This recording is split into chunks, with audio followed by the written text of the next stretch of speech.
السلام عليكم ورحمة الله تعالى وبركاته. إن شاء الله نشارك معكم الجاتو السيجار بالفرماج اللي كيجي روعة، كيجي هشيش وطيب بطريقة سهلة. واليوم بغيت نحضرها معكم في هاد العواشر ونتمنى حتى نتوما إن شاء الله تفرحوا بها وليداتكم.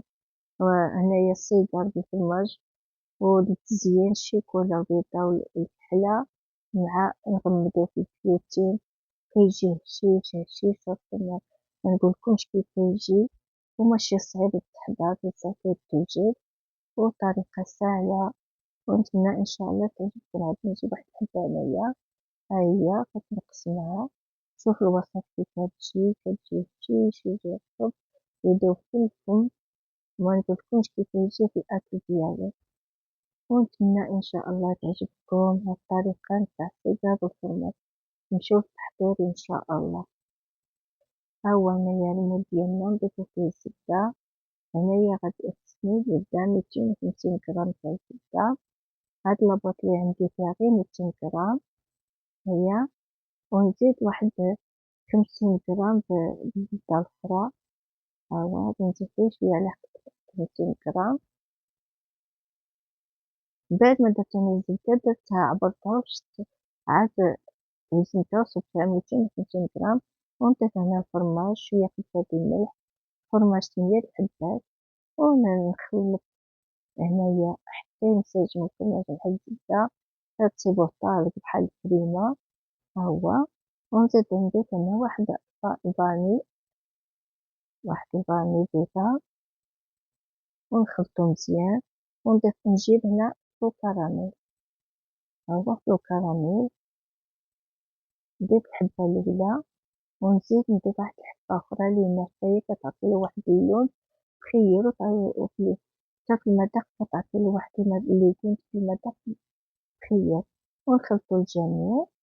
بعد ما خلطنا غادي نجيبو هنا واحد الكأس تاع اللوز مطحون، يكون مطحون مزيان. هنايا اللوز، بعد ما فتحنا اللوز نحطو مزيان المقادير. هنايا غادي نجيبو هنايا عفوا الدقيق. هنايا الدقيق منديرو فيه لا زيت لا خمارة لا والو، زبدة والفرماج وكأس نتاع اللوز، نخلطو الجميع. وهنا الدقيق غادي نبقى ندير بالتدريج، وغادي نشوف شحال هادي مقادير شحال غادي تدخلي من الدقيق. والعجين خص يكون مرخوف ميكونش قاصح، على داكشي راني ندير غير بالتدريج باش منقصحش العجين ديالنا. من بعد ما كنت كيسان غادي ندير كأس الربابة، والكأس الربابة منديروش كتر، غادي ندير غير بشوية حتى يتجمع العجين ديالنا بهاد الطريقة هادي. ها هو كملت هنايا على حال 4 كؤوس، 4 كيسان تاع الدقيق. وها هو تجمع العجين ديالنا.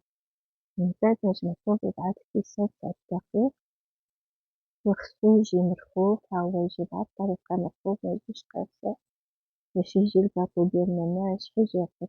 من بعد ما درت العجين نرش واحد شوية نتاع الزبيب هنايا فوق الطاجين. بعد ما مسحتو مزيان وخلطتو نديرو العجين ديالنا بهاد الطريقة هادي، مخصنيش نخليه غليظ منديروش رقيق، يجي متوسط باش يجي الحلوة ديالنا مخيرة. هنايا نجيب هاد القطاعة، هنايا كنقطع هاد القطعة اللي عندها سنان هنايا تاع البطاطا، هنايا نقطعو في الجانب. غادي هاد الفكرة المرة الفايتة كنت درتو بالماء، واليوم كندير هاد الفكرة باش الجوانب يجيو بحال السنين. هنايا ونقطعو بحال نضيفو حبة ونعبرها مع الأخرى باش يجيو متساويين، ميجيوش وحدة كبيرة وحدة صغيرة. نجيبو هنايا حبة نضيفها قدامها ونضيفها. هاهو كيجي بطريقة ساهلة. من بعد ما قطعناهم وصفينا بهاد الطريقة نديروهم في السميد مباشرة. هنايا نجيبو حليب الفخور عاوتاني نوريكم الطريقة اللي مزيان. هاهو كيما درت في الأول. هنايا ندير بعد ما جاني هنا غادي نكسو هنا في الوسط باش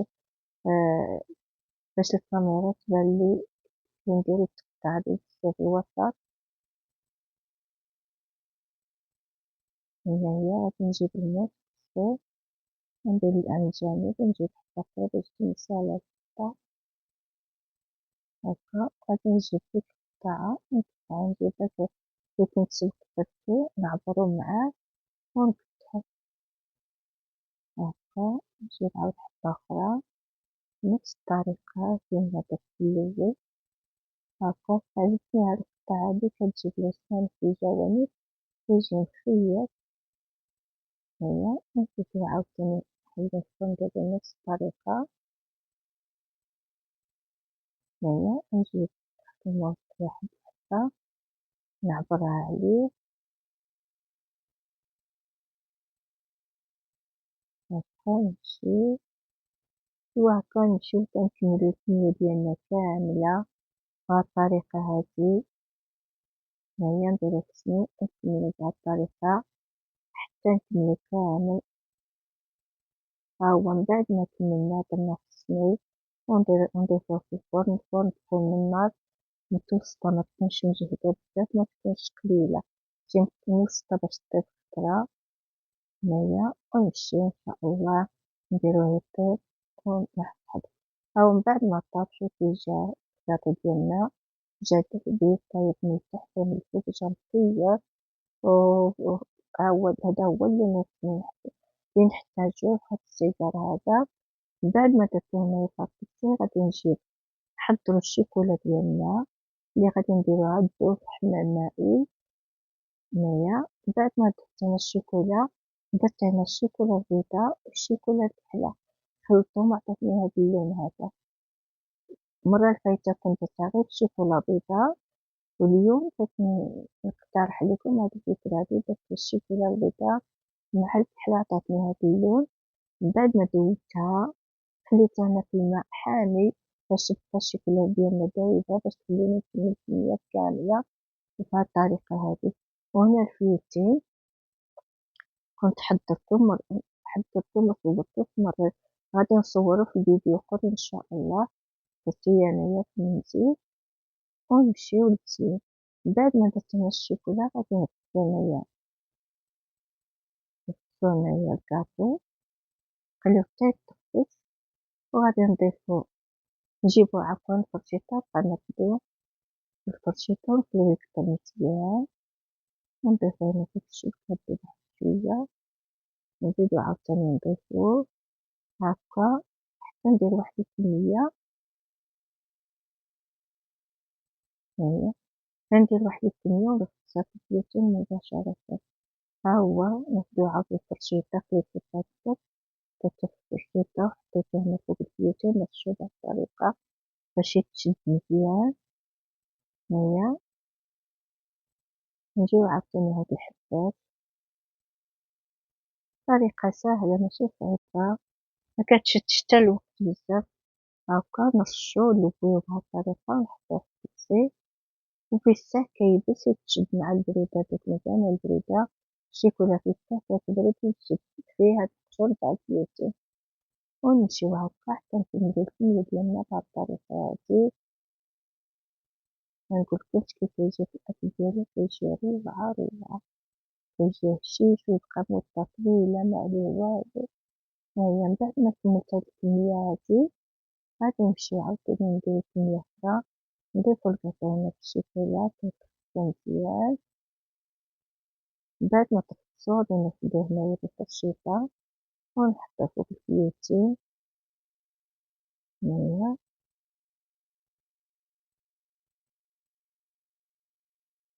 من بعد بالطريقة هادي نرشوه من الفوق باش يتشد محبو مقصحش خص مباشرة غير تحطيه وديري فوقو الفيوتين باش يتشد فيه لأن إلا مشى تاقصح للشوكولا مغاديش يتشد فيه هاد الفيوتين هذا. غادي نضيف أخرى عاوتاني كذلك هنايا ونرشوه من الفوق ونخليوه حتى يتشد واحد شوية عاد نقلبوه ونحطوه في الطبسيل. هاهو بهاد الطريقة هادي. من بعد ما درتهم كاملين غادي نلويوهم بهاد الطريقة ونحطوهم هنا في الطبسيل هكا غير ملي بديت نلويهم هنايا راه تشد لينا دوك الشيكولا في الساعة كتجمد ماشي بحال يكون الحمار كتطيب ونديرو في الطبسيل وهادي هي الطريقة نتاع الشيكولا نتاع السيكال الشيكولا فلوتيل تاع الفرماج لي كيجي رائع رائع كيدوب في الفم كيجي روعة وطريقة ساهلة ونتمنى إن شاء الله تعجبكم هاد الطريقة نشاركها معاكم وتفرحوا بيا وليداتكم لي كيبغيو هاد الشيكولا يبغيو ونتمنى إن شاء الله تعجبكم هاد الطريقة تاع السيكال ديالنا بالفرماج طريقة ساهلة ماشي صعيبة وشكرا دعموني في هاد القناة شكرا.